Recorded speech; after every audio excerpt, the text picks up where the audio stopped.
Hello and welcome to Billy Ho Sports, another Kentucky Derby 2024 update, getting you in the early January take on some of the first Derby Trail prep races. We had two major ones recently over the weekend, one out on the East Coast in New York Aqueduct, where drum roll please got the W, and that was the Jerome Stakes, and then West Coast for Santa Anita in the grade two San Vicente. And that is where we saw Muth take care of business.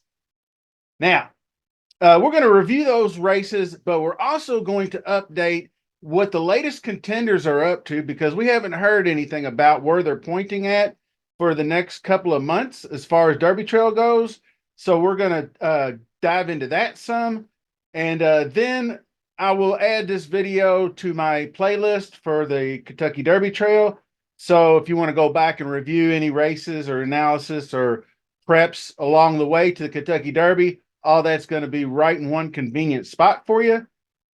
So, sub to the channel, smash the like, set your notification bell, and in the comment section, maybe tell me what odds you think Muth will be coming up in the next Derby pool. Are they going to drop since he got this win, or will he hover? I think he was 20-1 somewhere in that neighborhood before.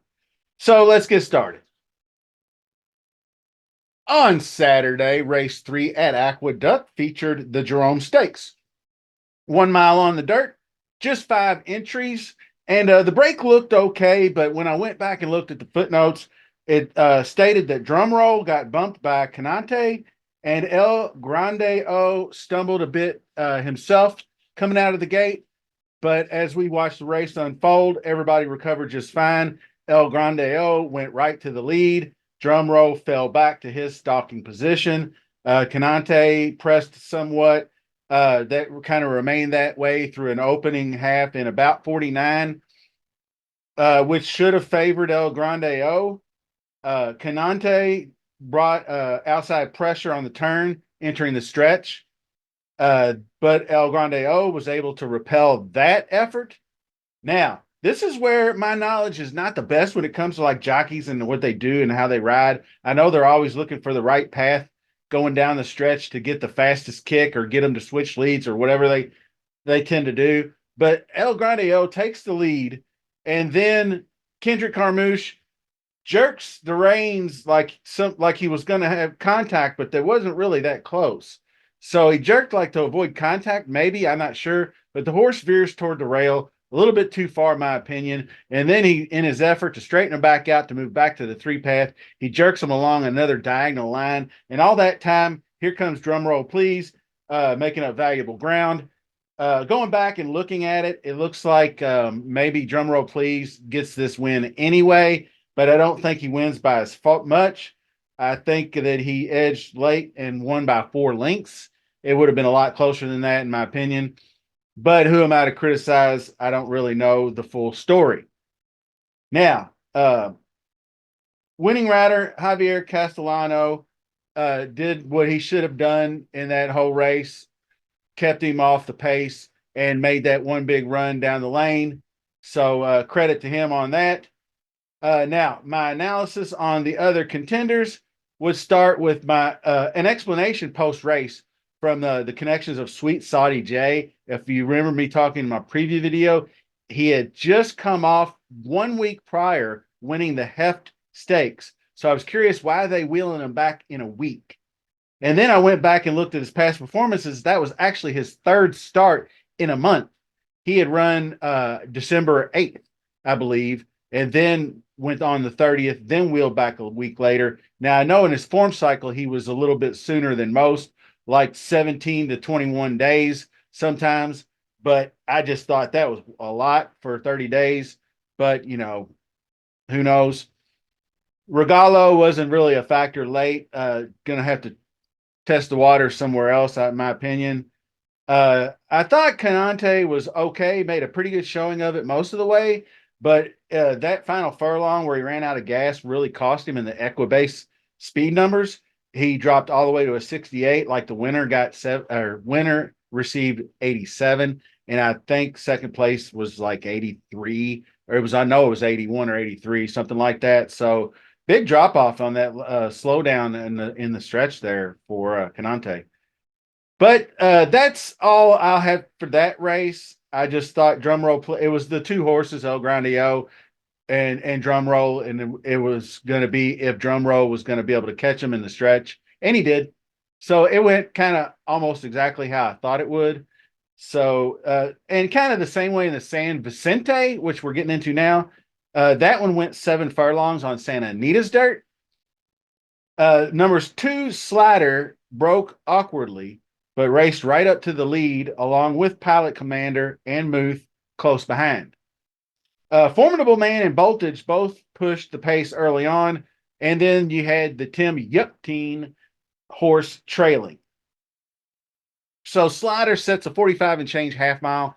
Juan Hernandez prompted to get Muth on the move about little just a hair past halfway point. And once that happened, Flavian Prat was going along right with him on Pilot Commander.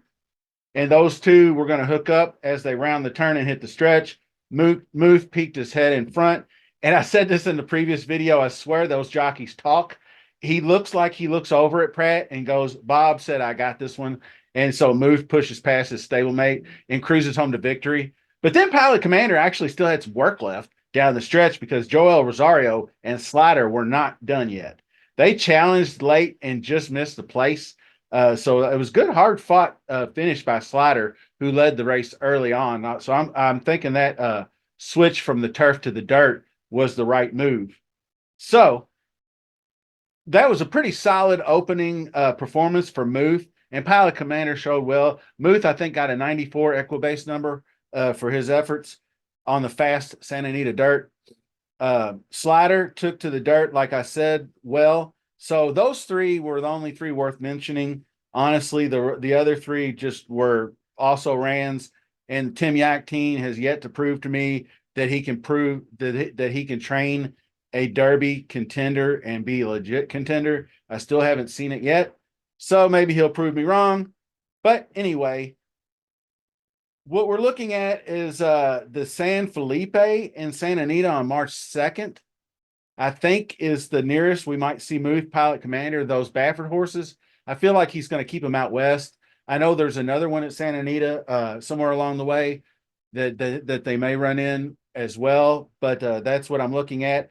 Now, it's possible that during that time in February, there's the Risen Star and the Rebel that are like in Arkansas in the Midwest that they might ship over for. Those are worth 50 points to the winner. So that's possible that they get after it.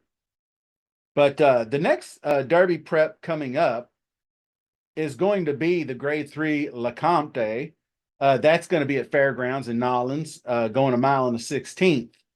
And what we're looking at there is a possible rematch with Gunrunner Stakes 1-2, Track Phantom and Nash, aiming at that January 20th race.